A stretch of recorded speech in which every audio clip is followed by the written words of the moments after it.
कपड़ों में मनोज वशिष्ठ बैठे हैं दूसरे नंबर पर सफेद शर्ट वाले आदमी के साथ। अब यहां पर एंट्री होगी सादी वर्दी में पुलिस वाले की, कंधे पर हाथ, पहचाना, भगदड़, मनोज वशिष्ठ को पीछे से पकड़ने की कोशिश, मनोज वशिष्ठ भागने की कोशिश करते हैं, यहां कहीं गोली चली है, ये मनोज वशिष्ठ जमीन पर धड़ाम से गिर पड़े। एनकाउंटर खत्म। सीसीटीवी कैमरे में दिल्ली एनकाउंटर का सच कैद हुआ है। सीसीटीवी फुटेज आप उसकी देख रहे हैं और ये तस्वीरें अस्पष्ट हैं, लेकिन इसमें साफ दिखाई देता है कि महज 7 से 8 सेकंड में पूरा खेल खत्म हो गया। संवाददाता वरुण जैन हमारे साथ इस वक्त जुड़ रहे हैं। वरुण, अब तक ये सीसीटीवी फुटेज पुलिस के पास भी पहुंच चुकी होगी, इसे देखने के बाद पुलिस का क्या कहना है?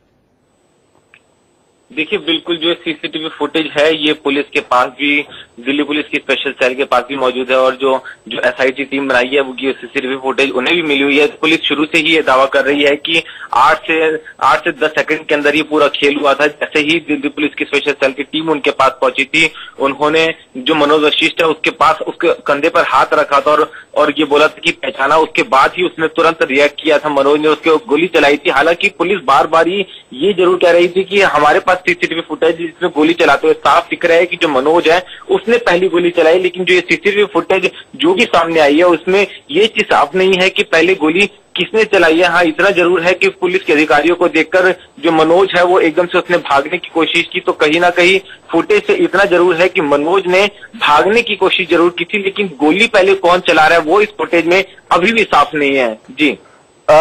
ये अस्पष्ट है फुटेज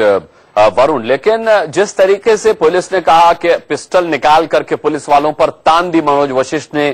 ये यहां पर इतना वक्त नहीं लग रहा मुझे मनोज वशिष्ठ को पुलिस ने दिया कि वो पिस्टल निकाले और फिर पुलिस वालों पर ताने।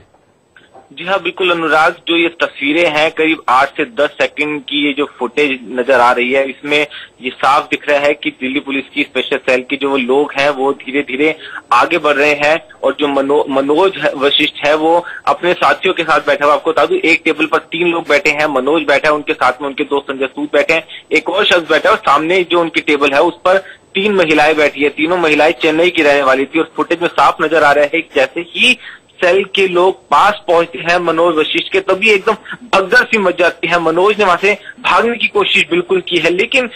जितनी देर के फुटेज है उससे अनुराग ये कहीं पर नहीं ऐसा लगता कि इतने कुछ पलों के अंदर ही मनोज ने पिस्तौल भी निकाल ली होगी, उसके बाद उसने गोली भी चला दी होगी, जिसके बाद पुलिस ने भी तुरंत फायर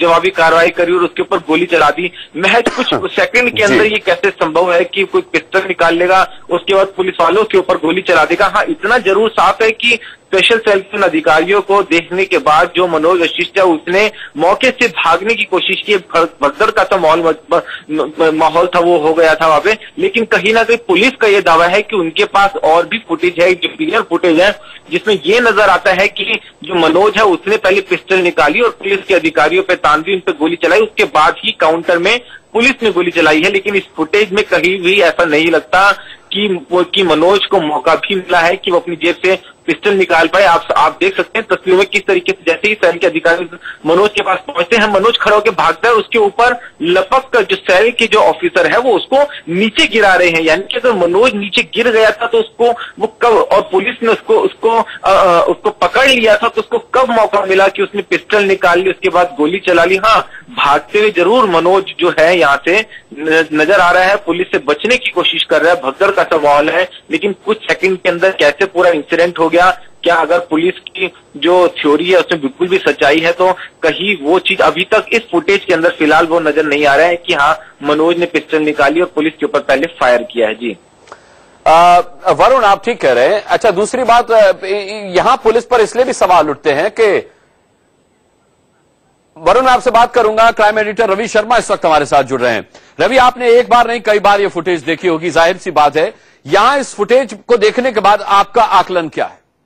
देखिए, प्राइमा फेसी एक बात तो अनुराग बहुत साफ है यहाँ पर कि जो पुलिस का अब तक दावा था कि उन्हें संभलने का मौका दिए बिना मनोज वशिष्ठ ने उन पर गोली चला दी थी, वो इन तस्वीरों में नहीं दिखाई दे रहा है, क्योंकि तस्वीरों में मनोज वशिष्ठ कुछ लोगों के साथ बैठकर बातचीत करता हुआ दिखाई देता है। अचानक वहां पर पुलिस की मौजूदगी दिखाई देती है और फिर ओवर पावर कर लिया जाता है मनोज वशिष्ठ को। इस दौरान गोली चलाने का मौका उसके पास नहीं था, जैसा कि तस्वीरों में दिखाई दे रहा है। और यह बहुत ही क्रूशियल एविडेंस है इस पूरे मामले में, जो पुलिस के दावे की कम से कम प्राइमा फेसी तो धज्जियां उड़ा रहा है यहां पर, और परिवार की उस बात पर, उस आरोप पर जिसके मुताबिक ये एक फर्जी एनकाउंटर को अंजाम दिया गया था, वो यहां पर काफी जस्टिफाइड लग रहा है वो आरोप अनुराग, क्योंकि तस्वीरों में साफ साफ बिल्कुल नहीं दिखाई दे रहा है कि मनोज वशिष्ठ ने बिना चेतावनी दिए रवि, एक चीज मैं आपसे और पूछना चाहूंगा कि इन तस्वीरों में एक चीज और दिखाई दे रही है कि मनोज वशिष्ठ को जब वो गिर गए उसके बाद एक पुलिस वाले ने गोली मारी है। आपने इस फुटेज को साफ तौर पर देखा है, क्या आपको भी नजर आता है कि मनोज वशिष्ठ जब जमीन पर गिर गए उसके बाद उनको एक गोली मारी गई?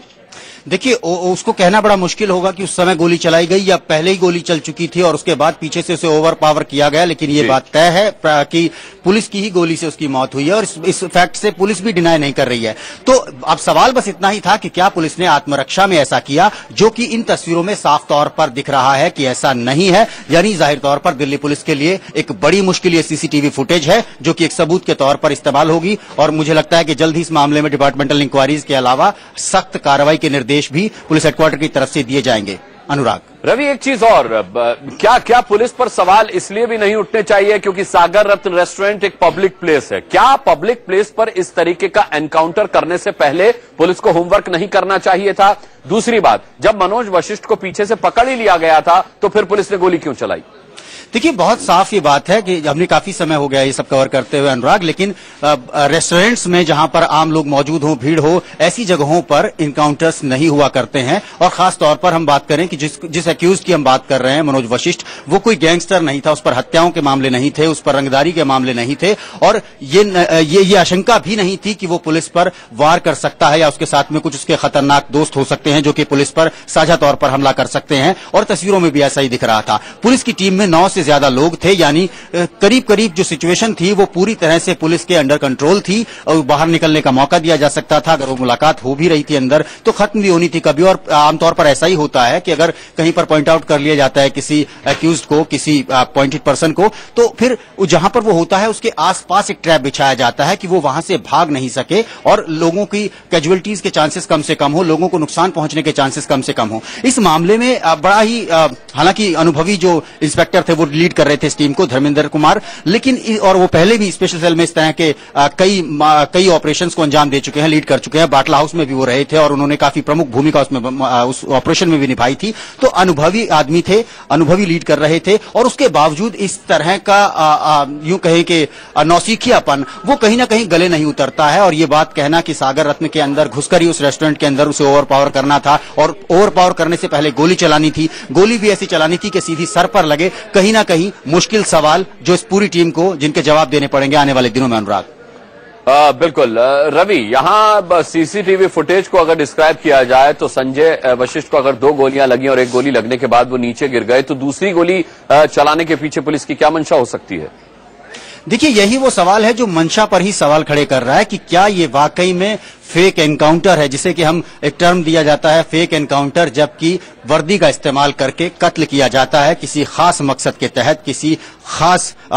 खास मकसद के तहत। तो यहां पर ऐसा ही शक साफ तौर पर इस फुटेज से पैदा होता है कि एक शख्स को जिसके ऊपर चीटिंग के कुछ मामले चल रहे थे, जो कि किसी भी हत्या सरीखे ऑफेंसिव अपराध में लिप्त नहीं रहा पहले, जिससे उम्मीद नहीं थी कि वो गोली चलाएगा, जिससे ऐसा तस्वीरों में भी नहीं दिख रहा कि उसने गोली चलाई है और इस बात की आशंका भी ना के बराबर थी कि उसके पास हथियार होगा। तो फिर क्यों नहीं पुलिस ने वेट किया उसके बाहर निकलने का? बाहर उसको ओवर पावर किया जा सकता था, सादी वर्दी में पुलिस वहां पर आसानी से पहुंच सकती थी उसके आसपास और उसे ओवर पावर कर सकती थी, लेकिन पहले गोली चलाई जाती है और जब ओवर पावर कर लिया जाता है, जब उसे गिरा लिया जाता है और उसके बाद फिर से एक और फायर का होना जो कि सर पर होना, कहीं ना कहीं ये बात जाहिर करता है कि सोच कुछ और थी इस ऑपरेशन की, इसके पीछे मकसद कुछ और था और जैसा बताया गया था वैसा नहीं हुआ, या शायद इस टीम ने जो सोचा था उस तरह से चीजें नहीं गई हैं। जो भी है, सवाल बहुत ही गंभीर उठेंगे अनुराग, गंभीर सवाल उठेंगे। गृह मंत्रालय ने भी आज शक जाहिर किया है स्पेशल सेल पर। रवि, इस मामले पर हमारी और आपकी नजर रहेगी, हम इस पर आगे भी आपसे अपडेट लेंगे। फिलहाल जानकारी के लिए रवि शर्मा आपका और वरुण जैन का भी बहुत बहुत हम शुक्रिया करना चाहेंगे। इसी के साथ एक छोटा सा ब्रेक ले रहे हैं।